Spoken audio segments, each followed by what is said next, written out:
Okay. Johnny, you're here already. Wow. We already got one person. Oh wow. Welcome, Johnny. You're early. Hello, everybody. Hello, Johnny, specifically, especially. We're back. It's been a while since I did one of these. It's been like a couple months. Excuse me. Jeez. We're off to a great start.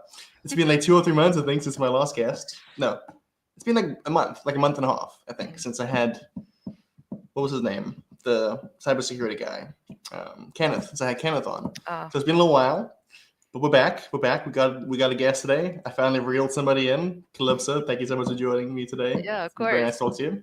I think you might be the second or third guest that I've ever had that I've met in person. Because I've had Taylor wow. on, obviously. I met Taylor in person. And I had Julia on, who's the sister of a friend of mine. So I think you're the third, unless I'm forgetting somebody else. So it's nice. It's nice to Yeah. I'm not just meeting you for the first time now. So that's good. And we met in Atlanta earlier this year Yes. at Render. Yep. Around, I think I met you at the rooftop party on like the night before Render started. Yeah, and then on the floor several times because you were And on the floor several times. Yeah, that was fun. That was fun. I'm hoping to be back next year. Brianna has told me that they plan to bring me back, so I guess I'll see you next year. Yeah. Looking forward to it. Okay, so what is the show? The whole concept of the show is just to get people who work in the tech world on to describe what they do. And these are people who aren't coders. They are people who work in and around tech, but aren't specifically coders. So, Calypso, you're the guest today. What do you do? My title is Executive Operations Lead, but I do a Okay. lot of things. Okay, that's good. So, would you describe your job to someone who is a non-tech person and a tech person differently, or would you say it's like the same sort of description that you would make? I don't. That's tough because I feel like I could describe it the same way to both because it's Okay. not really a technical role. It deals with Yeah. everything outside of like software development, basically. Okay. Yeah. So you're like facilitating sort of the software development people to do their stuff and Yeah, I'm that kind of like thing. making sure that the company's like running smoothly, like everything, Right. everyone has what they need, everything's where Yeah. it needs to be, kind of thing. Nothing's on fire, that kind of thing. Right, exactly. Yeah. Okay. Sebastian, welcome, Sebastian. Good to see you. Also, another person that I met for the first time I know in Atlanta. Sebastian. Hi. How could you not know Sebastian? Everyone knows Sebastian. He's the Yeah. best. Good to see you. Good to see you. Welcome to the show. Okay, nice. I think the two of us also do kind of similar jobs because I'm also kind of like an ops person, although I'm much newer to it. I've only just started because I've been working at Talk for like 2 years now, almost Yeah. exactly 2 years. 2 years and 1 month. I just hit the 2-year milestone very recently, so I'm very happy for myself. Thank you. And my job description changed about a year ago, so now I'm kind of like ops also. So I can also learn a lot from you, I'm sure. So tell me about your learning and career path so far. Yeah. Okay. So I originally started in technical theater. And surprise, surprise, I was also very ops heavy in that role as well. Okay. Nice. I did like the background stuff, but in my last role, I was my title was theater technical director. Okay. So I was in charge of overseeing the entire performing and visual arts department. So, making sure all the productions had what they needed, the scenery's up, the art gallery has all the signage, the food, whatever. So again, making sure everyone has what they need, nothing's on fire. If something does come up, I'm there to fix it. Like being very proactive. That's like a very important thing in operation. Right. Yeah. And so after I like broke my ankle when I was in grad school, which made it really hard to How did that happen? I fell down one step in front of my apartment. I was so upset. And I landed on my ankle sideways. It broke. And then that was it. That was the end of my theater career. Yeah. Like my ankle's sucks. never been the same. Yeah, Yeah. because like it's very physical in theater. A lot of people Yeah, don't yeah. realize like how it's almost as hard as construction in a way because Right. you're building the set. You have to put it up. You're going up and Right. down ladders on the scaffolding. Yeah.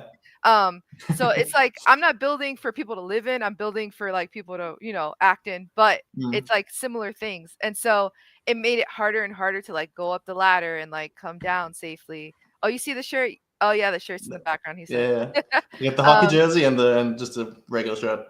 Yeah. So so it made it harder and harder to do that. So my family was moving up to Georgia, so I was like, well, I'm gonna move up with them. And then I decided to change into tech because it's something I was always interested in. Like, back in the MySpace era when you do the HTML and change the page and all that, I was like very interested. And in theater, I did a lot of lighting, which is you program the light board to do certain things. So it's very similar to coding. And so I did a boot camp and I ended up going to a lot of meetups and I met the CEO of This Dot Labs, which is where I work right now. And I started working for her like part-time, doing little projects here and there. Okay. And then What is the eventually, time frame? Like, how long ago was this? When did this happen? okay, probably like a year, just over a year ago, like a year Okay. and a half. Okay. Yeah. All Yeah. right. So I met her about a year and a half ago to meet up. Mhm. I started doing little projects for her. And then within 6 months, I like started doing more and more and more. And she eventually had me start working full time. And so now I work Mhm. there full time. And now my role is executive operations lead. That's how we're Oh yeah. here Very where we nice. are now. Yeah. Here we are now. That's great. I also have a similar ankle breakage story. Oh yeah. I was at a friend's house at a party, and it was like his birthday, and they had like a deck, Mhm. and the deck had like a curtain kind of thing, and there was Yeah. a string hanging there, and I was carrying 2 glasses of wine, and I was taking it to my mom and my sister, and I didn't see the string. I tried to step No. off the deck, the string tied around my ankle, and there was like a gutter like right below me, and I stepped directly into the gutter and broke my ankle. It Oh was my great. It was god. great. And a party. And No. the wine glasses broke on my hands, and I have like a scar. I have like a lightning bolt scar kind of on my hand because the glass She's broke. Harry Potter. Exactly. Yeah. Yeah. Exactly. It was painful. It was painful. Oh But there was a no. doctor there. Well, my friend's dad is a doctor, so he knows a lot of doctors. So there was a lot of Yeah. doctors there, so I was well looked after, thankfully. Yeah. But that Well, was rough. it took me a long time. Like after I broke it, they thought it was just a sprain because like Yeah. the X-ray didn't really show it. And Mm. then I was walking on it for a good 6 months, and then they Yeah. did an MRI, and they're like, "Oh, Yeah. actually, it's fractured." Oh, jeez. But I was in grad school and I was about to Yeah. graduate, so they're like, "Well, Hmm. we don't want to do surgery because we can't follow up with you afterwards." So Yeah. I had to wait another 6 months to finally get the surgery. So it's a whole year Oof. with a broken ankle. That's Yeah, terrible. That's yeah. bad. And then I had to Yeah. relearn how to walk. I don't know if it was like Really? that for you. Yeah, I No, had mine was to. not that bad, thankfully. Oh yeah, I had to take Yeah. like blood thinner shots for a month after the Oof. surgery, and then Really? I had to relearn how to walk because I could not walk at all. It Yeah. was so hard. So yeah, Jeez. it was the worst time in my life. I cried Yeah. so much. I was I like, can I imagine. can't even go up Yeah. a stair. Like, oh Oh, I'm my sorry. That's god. awful. Yeah, it was That's terrible. terrible. Yeah. I was lucky. Mine wasn't so bad. It was fractured, and I just got crutches, and I didn't need surgery. Luckily, they just kind of Oh, nice. I had like a cost, so it wasn't so Yeah. bad, but it was painful. But your story, my God, I'm sorry. I'm sorry it was so. I'm sorry it was so rough. I'm sorry. It's Oh, it's awful. okay. It's okay. So how would you Mhm. describe like the difference between working like in the theater and working in tech differently? Like, Honestly, like is it the same more or less? it's not that different. Yeah. I feel like there's more divas in theater, but I feel like Yeah. Sure. there's some in tech too where people are Yeah. like, I know a "Okay, couple. calm down." Yeah. But it's very similar, like, the people are Yeah. very similar. I Mhm. know, like, theater's more of a creative world, but, like, Mm. the way people interact in tech, like, especially at meetups and stuff, it feels Yeah. very familiar to me. Like, it's Right. very close. Yeah, it's just a different subject matter. So, Yeah. instead of talking about, like, theater and acting and lighting, we're talking about, like, coding and programming or Yeah. whatever other kind of stuff. But yeah, Yeah. it's not too different. Even the conferences, like, Yeah. very similar. So Okay. Nice. So like, what does a typical like work day look like for you? I yeah, guess okay. you do a lot of different stuff, so maybe not every day is the same. But It's not every day the same. yeah. So I'm a blend of like I wouldn't say I'm hybrid, but I'm Hmm. remote, but I do sometimes work in person because my Okay. boss lives in the same like within an hour of me. Yeah. Okay. So sometimes I do go to events in person. I do go to like I send out like packages, so I go to the storage unit sometimes. Hmm. But for the most part, I'm on my computer. I start at like around 9 a.m., maybe Hmm. 8, depending on how I'm feeling. And Sure. then it's checking my emails, checking Slack Hmm. messages, going through all that. And then depending on what we're working on that week is what I'm going after. So like right now we're trying to get together our leadership exchange, which is next Friday. Okay. So I'm sending out emails. I'm like following up with people to say, hey, are you coming? Like, just want to check in with you.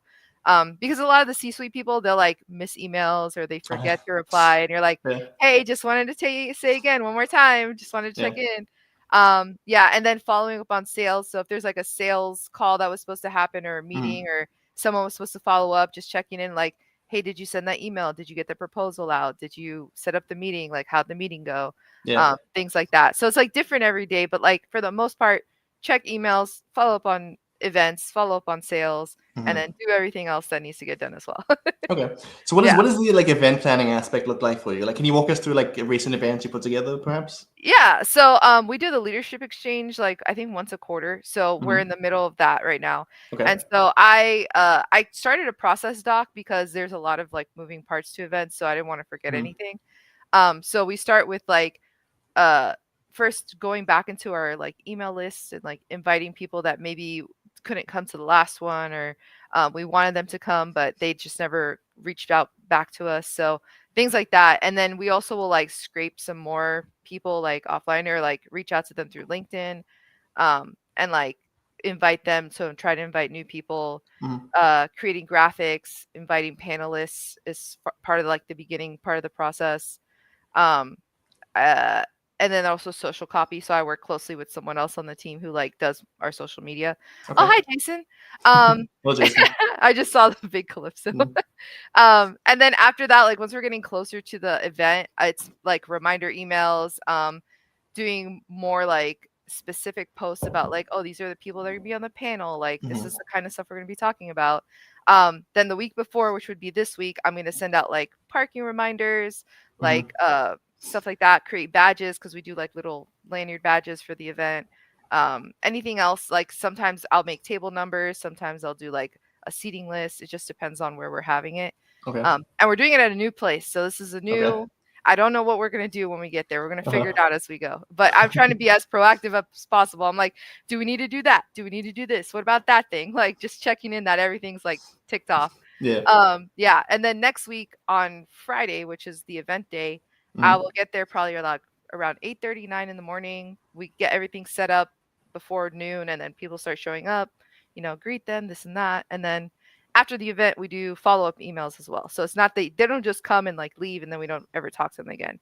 It's like, hey, thank you so much for coming. What did you like? How can we make it better for the next time? Yeah, so that's like, it's a lot of emails. So many emails.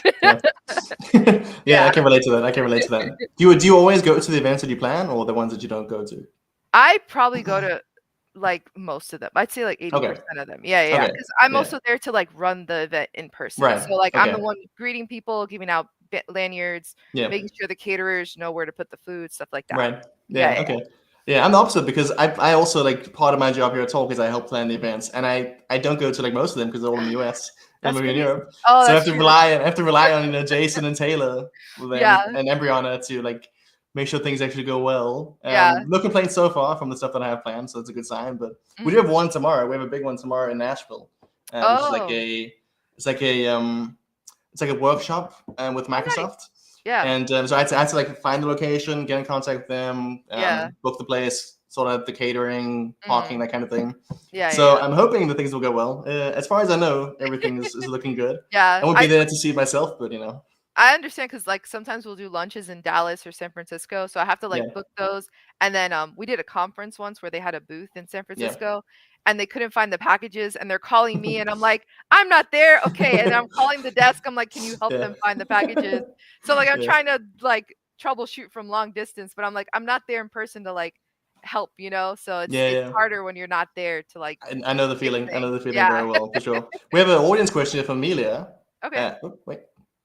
There we go. She said, God level time management requires doing so many things. How do you manage all of this? That's a very good question. How do you manage all of this? Okay. My Google Calendar is my lifesaver. I put everything in there. Like if I have to send an email to someone or have to follow up on something, I'll put it in there. But I also use Trello and Notion a lot too. So if I have like a short term to-do list, that'll go in Notion. But if it's like something I need to follow up with over and over again, I'll put it in Trello, just so I have it like in those little columns and stuff. So I just have many different areas that I organize, because my brain will not hold the information. So if I'm trying to trust me to remember, it's not going to happen.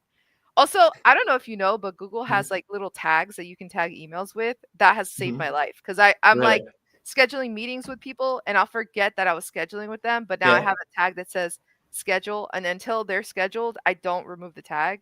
So that way I didn't know about that. Yeah. Oh yeah. So where are the tags, like just attached to the email, or do they go to like a separate location, or like how does that work? It's like on the side. There's like little, almost like I would say folders. There's like little tabs, and if you tag it with that certain tag, if you click that tag, then it'll only bring up the emails tagged like that. So it's like, if I'm doing an event, any event emails with that event will go, like, I'll tag it that way. So that way I don't get like lost in my email, because my inbox is insane. I get hundreds of emails, you know? Yeah. So it's like, I got to keep them organized. And if I'm scheduling, like, I don't want to lose them in my emails and be like, oh shoot, where was that guy that I was supposed to email? Like, I can't remember his name. I just go back to that tag instead. Yeah. Okay, I did not know that. That's very useful. I need to learn how to do some of the stuff, because I also do very similar jobs to you, as I mentioned, and I'm not nearly as organized as you are. So I really should be taking notes. It's learned, trust me, because I missed so many things that I'm like, oh man, I missed that. And then you're just like, how can I fix it? What can I do to especially when it's time sensitive and like you've run out of time. You're like, oh shit, I was supposed to do this like 3 days ago. Yeah. And you have to try and like recover from it. It's not easy. It's not easy. Yeah. I was like, Google Calendar reminders. My calendar looks insane. Like, the only days I have open are sometimes Saturday and Sunday. Otherwise, every day of the week is just full of stuff. Yeah. Also, real quick, everybody say hello to my friend Ted, who's in here. He's in the comments. Ted is one of my childhood friends. Theodore Chipola, there he is. One of my childhood friends from back South Africa. I haven't seen him in many years, but one of my best friends ever. Everyone say hi to Ted. Hello, Ted. Good to see you. Hi, Ted. So, Calypso, tell me like what kind of person is suitable for this type of role or unsuitable? Okay. If you have a short temper, or like you're I don't want to say combative, but like you have to be willing to like take the fall for things sometimes. Like, this is something I also learned in like theater, like being a stage manager. You're in charge of the whole production, but if something happens, it's also your fault that something went wrong. So you can't be someone that takes things personally. Like, it's not someone's not attacking you because you missed something. It's because it was important, you missed it, you learn from it, you move on. So patient, not taking things personally. Definitely learn to be organized. And I would say you have to know how to like say no to things, which is something I'm learning to do. Because I tend to like be like, yeah, I do everything. Just give me, if you need it done, I'll do it. Give it to me. So that's one of my problems that I'm trying to get over. I have the same issue. But then you end up doing too many things and you're like, oh my God, I can't, my brain hurts. Like, I can't even think. So I think those are like some of the qualities. Because if you're someone that's just gonna like argue about everything and like not just work with people, like, you have to be able to communicate really well too. Like, if you're not willing to reach out to people and like just talk to them, that's also a problem. So okay, that's fair. I mean, so much of the job is just reaching out, right? Right. Been a pretty big portion talking to people all the time, and like jumping on a call really quick, being like, "Hey, do you have 5 minutes to do a Google Meet? I need to explain something." You have to be willing to be annoying. Yes. Annoying without being too annoying. That's still something I'm trying to work on, because I really like, I hate like putting people out of the way and, you know, picking people, even if it's something important. It still has to be like an effort to actually like do it. You know? Now I find that if you give them like as much context as possible about why you're picking them, it's less annoying. So instead of being like, hey, what happened with that deal the other day? Like, don't say that. Be like, oh, hey, remember we spoke about this? Like, did you follow up with that person about the deal? Like, be very specific, because then they have to like think, and like thinking takes time, and we don't have time. We just got to get stuff done. So 100%. Yeah, 100% agree with that. That's good. Roxy asked the question. How can I ever be someone that doesn't take things personally? Working theater for 10 years, man. I've learned to not take anything personally, honestly. Like, if someone called me AI once when I was posting online, and I was like, sure, I'm AI. I don't know, the way I wrote something. Like, it doesn't, you can't let other people's opinions of you like affect you, because then it's gonna ruin your entire day, your entire life.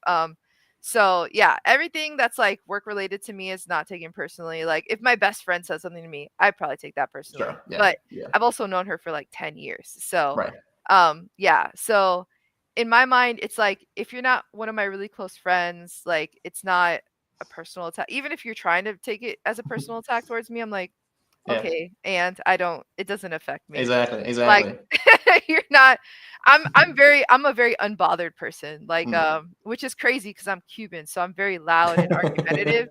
So like, I will argue with you, but I'm not like arguing because I'm mad. I'm just arguing for the sake of arguing. So because it's like a Cuban pastime, right? Yes. It's like, why are you yelling? I'm not yelling. I'm just talking. What are you talking about? I'm just Cuban. Yeah, I get it. As a Greek person, I understand exactly what you're talking about. Yeah. So I wanted to ask you, like, if there's a project that you've done in your time that you're especially proud of. Anything you want to bring up? Yeah. So I actually started my own meetup group. Okay, nice. Yeah. So I like had been going to a lot of meetups, but they're all like in Central or North Atlanta, which is very far for me to drive. And I know I don't live that far outside of Atlanta, so I can't imagine like people that live even further south or further whatever. Yeah. So I started a meetup group for people that live south of Atlanta. Okay. I'm still trying to figure out a good location. Like we're at a location right now, but it's like, it's okay. Right. It's not great. Okay. But yeah, so I just want to be able to bring like that networking and connection like to the people south of me. Cause I know people that live like an hour south that drove an hour to my meetup. So like it would be 2 hours to go to that one, which is insane. Pain in the ass, Yeah. So that's like one thing I'm super proud of. And I've been able to like help people with it. So like I got free tickets for Render that I gave out. I got free tickets for DevFest that I was able to give out. So that was super cool. And because of all the community stuff I've done in the last 2 years, which is crazy, it's only been 2 years. I had sponsors just reaching out to me, like wanting to give me money. So I had a Storyblock reached out to give me money. Yes, 75 South Devs. Yes. And then someone came to the first meetup. I just spoke to him for a little while and he offered to pay for a space for us. And I was like, it blew my mind. I was like, these people don't even know me. They're just like, hey, I saw you're doing this thing. You want some money? And I was like, yeah, that would be amazing. That'd be awesome. I wish someone would say that to me. Jeez. Yeah. So now I'm trying to like see if someone will give us a space, like a little nice space. But yeah, okay, it's been really great. Yeah, I love it. That's awesome. I love that. That's great. Next question. Wait, let me think of what the next question is. I'm always like I have like a file with like questions. Oh, you're good. I keep forgetting where I'm gonna go next. Yeah. Are there any like misconceptions about your role that people have? I don't know what people's conceptions of my role are, to be honest with you. Fair enough. Yeah, I think some people think I work more closely with the developers, which is not true. Like I work with the like corporate sales side of like the team and more like the C-suite. Like I work very closely with C-suite. But like only 1 or 2 developers really. Like the rest of the team, like we have like water coolers and like offsites and stuff where I talk to them, but I don't like give them tasks or projects or anything like that. Like I don't deal with those projects directly. I deal with like how do we get into those projects, and then the engineering directors, managers, VP, all those people are the ones that actually lead the teams. Yeah. Okay. Teddy has a question. Is that a Princess Mononoke jacket? Yes, it is. These are my little ghosty boys, and I also have this one on. Yeah. What is that? It's there's that no face. Oh, okay. Yeah. Nice. I love it. That's great. Teddy, I'm a huge anime like Ghibli nerd. I'm a nerd in general. I love. Oh yeah, I'm a big Ghibli fan myself. My favorite movie of all time is actually The Wind Rises. Have you seen really? One, right? Yeah. No, I haven't. You haven't? Oh my god. Watch it. If you want to cry, watch it. It's gonna make you cry. Yes, definitely. No, I've seen like the really big ones, but I haven't seen that one yet. I should. You gotta watch it. Everyone, watch The Wind Rises. It's a great film. Watch it. So how do you measure success in your work? If everything is not on fire, I've done a good job. That's a good sign. Yeah. So like basically like if other people aren't freaking out, I did my job well. Like if they can trust me to like rely on me to get things done and not be like on me constantly like, hey, did you do this? Hey, did you do that? Blah, blah, blah. Like that's like the less meetings I have in a week, the more successful it is. Nice. Yeah. That sounds good. Yeah. And so you mentioned you went to boot camp. Like how much of your like technical knowledge do you actually use in your job? I don't really use my technical knowledge in my job. I use ChatGPT a lot to like prompt it to help me like clean lists or like to create like social copy, like editing and stuff. But for the most part, I don't use it. Like if we have an event where like we just did a hackathon not too long ago. So I participated in it, but it wasn't like work related. I was there to help out, like facilitate, and then I also just participated in it. Nice. So like the developer stuff is more like a personal project hobby thing at this point than like an actual career. Yeah. Okay. But do you still develop it? Do you still like enjoy encoding and I love building stuff. I think it's the coolest thing. Like it still blows my mind that you can write some words into like VS Code and like create an app. Like that's crazy to me. Yeah, it's amazing. Yeah. Something I still gotta learn someday, perhaps. Oh, listen, it's not as hard as you think it is. Like I thought it was gonna be like rocket science. It's really once you get it, it's like, oh, that's it. That's all I had to do. Yeah. Okay, I should try that because I read a tweet the other day. Someone said that people who have aptitude for language tend to be good at coding, which I didn't think was the case. I always thought it was like a mathematical thing. Because I'm terrible at mathematics, but I have a pretty decent language, pretty decent vocabulary. I'm sounding like I don't, but okay. So I think I don't know. I should give it a try. I think I had the same thought as you did too. Like, free code camp is so great. Yeah, I didn't think that having a knack for languages would. Yeah, that interesting. It's just what the tweet said. I don't know. I mean, it had like a graph. So if there's a graph, it must be true, you know. I mean, there's a diagram of some kind. Yeah. It's gotta be true. So what? Sorry, wait. You're good. No. 1 second. What is the toughest part of your job, would you say? Sometimes like things will pop up last minute that I have to start like just jump in and do it, or there's like abstractness. There's a lot of abstractness to my job. So it's like, hey, we want to do this thing we've never done before. Yeah. Do it. And I'm like, okay, I don't know what that means, but we're gonna figure it out. So like it's a lot of like me trying to figure out like what is this thing we're trying to do, and then like what do we do as a company, and then how do I like create that thing. Right. So it could be like, hey, we need like graphics for this conference we're going to, but it's like it's got to be specific to the conference, or but I'm like, I don't know, what do you want to talk about at the conference? Like what are we trying to like give from it? And like trying to like pull that information out of them as well, because a lot of times people like want something but don't know exactly what it is, so you have to ask them the right questions to get them there. So you're like, okay, so what are you trying to accomplish? Like, what do you want people to take away from that? Like those kinds of questions help them to go, oh yeah, you know what, actually I want people to know that we do this and this, and I want them to take away that if they need help in those areas they can come to us, kind of thing. So yeah. Okay. So you have to know what questions to ask sometimes. Yeah, you have to be really, I do not be afraid to ask questions. I think it is so weird that people are afraid to ask questions. I don't know why. I will ask you so many questions that you'll be sick of me talking to you. Like, I want to know every detail. I need to know, just in case this other thing happens that will probably never happen in a million years, I need to know how to resolve it. Yeah. Okay, that's great. I love that. You're always 2 steps ahead of the problems, right? Yeah, always. I have a plan B to my plan B. Like I have backups for everything. That's great. That's great. You make a good spy, I think. Yeah. Okay, we're almost wrapping up here, so a couple final questions. Apart from the Google Calendar and stuff, any other tools that you can't live without in your work? We use HubSpot, which is super awesome for tracking sales. We put like all our emails, everything in there, so that's really great, and it also helps us track contacts. But yeah, the Google Calendar, Trello, and Notion are like my big 3. Those are like the 3 that if I didn't have them, I would be so lost. Like I don't even think I could function at my job without those 3. Okay. Yeah. Nice. And any creators or communities or something that you want to give a shout out to? I mean, there's Torque, obviously. Of course. I'm an ambassador for Torque. I love Torque. Yeah. There's a lot of like there's a lot of like great local communities in Atlanta, like Atlanta JavaScript, and then Modern Web is one of the groups I help run too. Okay. There's just like there's so many great ones. Like 100 Devs is also a great online community. I don't know. I literally, my Discord has so many communities, and my Slack that I can no longer add any more servers on my Discord, because I probably have like 100 at this point. It's crazy.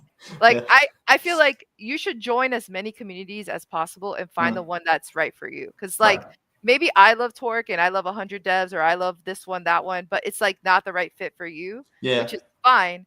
But like you need to go out and like find try something else. Yeah, because some people will go to like 1 or 2 meetups and they're like, oh, I hate this meetup. I'm like, try a different group. Stop coming back to this one. Like exactly, it's not for you. So yeah, because that's what I did in my first year. Like I went every day of the week. I went to a meetup, and almost every day I went to like a couple. So I was like going everywhere all the time, and I finally found like a couple that I was like really vibing with. Yeah, I know everyone can't do that. Like I was unemployed at the time. I was trying to like build community. Right.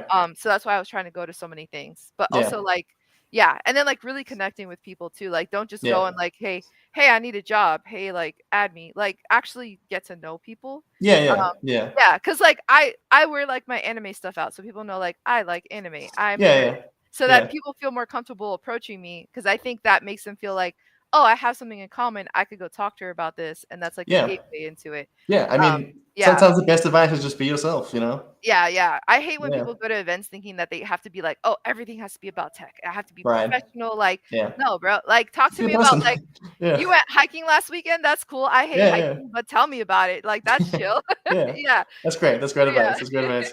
We have another question here from my boy Ted. He's back. Do you often have to communicate a large amount of information on calls? And if so, how do you keep your leaders' attention? Oh, that's a great question, because I'm pretty sure many of us have ADHD, I think me I included. do. So Certainly, yeah. yeah. So for me, those like to-do lists on Notion help me out a lot. So I'll make Okay. sure we like hit each one of the like points. Um and then it's just like trying to make sure that they answer the important questions. Like, I know I said give a lot of information earlier, but that's not always the case. Mhm. So like with C-suite, like my boss, I try to give her as much information as she needs to like answer my question Mhm. without like giving her like paragraphs. Like I don't want to overwhelm her with information. So Okay. I think that's helpful too. And then just like using your time as wisely as possible, like not going off on tangents. Like don't be like, oh yeah, so this weekend I'm going to the Renaissance fair and it's like going to be Mhm. like, that's Stay if we have focused. time at the end of Yeah. the call, we'll go back to that. But Yeah. also it's like also sometimes they'll go off on a tangent and you have to be like, Mhm. okay, yeah, so back to this. Yeah. But like obviously in a nice way. Don't be like, oh my God, stop talking. Like you want to be Yeah. like, oh hey, yeah, that's awesome. So let's get back to what we were talking about. Yeah. Okay. Yeah. And it's a lot of that, like just kind of like trying to grab their attention. Yeah, other than like having a list and trying to have like a agenda, I really don't. It depends for each person, honestly. Okay. Yeah. Okay. Yeah. But I Okay. think Fair enough. that helps a lot. Yeah. Okay. Nice. Last two Yeah. questions. Have you been reading, watching, listening to anything lately that you want to recommend? Movies, TV Uh shows, music, anything? oh, okay. Books, comic books, whatever. You know what's crazy is like Mhm. I hate saying this because I want to be that person so bad, but I Uh-huh. don't really read. Like I can't. Every time I read a book, I'm passed out within like 3 pages.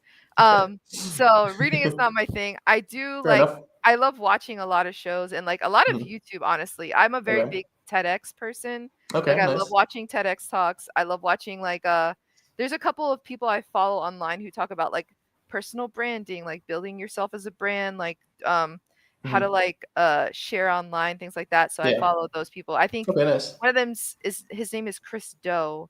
Um, Okay. he's really great. And then there's like a couple others that like they just talk about like oh, The Diary of a CEO is another really cool show I Okay. like on YouTube. And then outside of those things, those are like Mhm. YouTube things because I Yeah. watch like 80% of my viewing is YouTube. Okay. But then I also watch things like I just watched House of Guinness, which was really great. Oh, my niece watched Um, that. She told me it was good. oh my I gotta God, check so it I out. can't wait for the next season. I need it to come out. I rewatched Bridgerton because I can't wait for the next season to come Uh-huh. out. I love Okay. that Nice. show. I like a lot of historical drama. Historical drama is Okay. very entertaining That's to me. cool. So Yeah. like, yeah, like Interview with the Vampire, the series. I just started watching Mm. that. Okay. Yeah, and then like I also really love game shows. So me and my sister watch this Okay. one called The Floor, where Okay. like yeah, like people will have categories and they'll go against each other, like naming things back and Mhm. forth. So that one's really fun. But yeah, I kind of don't have like a specific thing. Like I'm very much a like I like everything kind of Yeah, person. yeah. I'm kind of the Yeah, same. I'm kind of the yeah. same. Yeah. Yeah. Tehran has a question. Top 5 anime. Oh my God, why are you doing this to me, Taran? That's so rude. Okay, so as of right now, I would say, okay, this is not in a specific order, so don't come for me, okay? Okay. We're talking about Jujutsu Kaisen, Mhm. Demon Slayer, Fire Force. Let me see what's another one. Demon Slayer, especially because that movie just came out and oh, my heart. I mean Ghibli, anything Ghibli is also. Right. I'm just say Ghibli as a whole, Yeah. and then Oran High School Host Club. Okay. I love Host Clove so much. Okay. I mean, I haven't heard of any of these, so I don't even. Oh, really? Demon Slayer and Jujutsu Kaisen? Well, no, I've heard of Demon Slayer. I've heard the name Demon Slayer, but Solo Leveling. If I didn't say Solo Leveling, my sister would kill me. I love Solo Leveling. the only anime shows that I've seen are Neon Genesis Evangelion and Death Note. Just those two. So you like mech shows? I guess, apparently. Okay. Final question. Final piece of wisdom you want to give us? Something you would tell your younger self? Anything like that? Oh man, this is such a hard one. I don't know. Like, don't be afraid to be yourself. I feel like a lot of people like lose their authenticity a lot nowadays. Like they're too focused on trying to be like the most professional, the best. Like, I want to know how people view me and like make the most polished version of that. Like, I'm not saying go online and like curse at everybody and be like a total jerk. But like be your authentic self. Like, don't be afraid to wear your anime stuff to conferences, or don't be afraid to be the weird person that has a different opinion. Like, you don't have to think like everybody else. And I had a hard time learning that. Like, when I was younger, I was very shy. I would sit in the back of the classroom, which is really weird because now I'm the loudest person in the room. And then through theater in high school, I started to become more outspoken. I like spoke up more. I was like in front of people. And then until like college, I didn't really like feel like I could be my authentic self. Like, I was very much like, oh, I have to fit in. Like, people have to like me. And now I'm like, if you don't like me, that's your problem. Like, it's if you like me, you like me. If you don't, oh well. Like, you can find other people to hang out with. There's literally billions of people in the world. Yeah. Not everyone's gonna like you. That's great. That's great advice. I love that. I agree with that 100%. 100%. Okay. Last thing. Anything coming up you want to plug? Oh my God. If you're in Atlanta, there's code reading clubs coming up with Refactor. I think that's really great. You should go to that. But I don't know, like, unless you're like local to me, I don't really know what's going on in the like world. Yeah. I know like GitHub Universe just happened, but outside of that, I don't really know. But if you're trying to get plugged into the community in Atlanta, definitely reach out to me, connect with me on LinkedIn. I'd be happy to like send you all the resources and information I have. Okay, nice. Okay, Calypso, stick around so that I can say goodbye to you backstage. Yes. Thank you so much for coming on the show today. It's been great to have you. Thank you, everyone. God, again. Thank you, everyone. Sorry. It's the weather. It's getting cold. Thank you everyone for tuning in. Good to have you all here. Please connect with Calypso if you haven't already connected with her. Mm-hmm. And I will see if I can find another guest so that I can do the show again sometime. All right, stick around, Calypso. Okay, goodbye, everybody.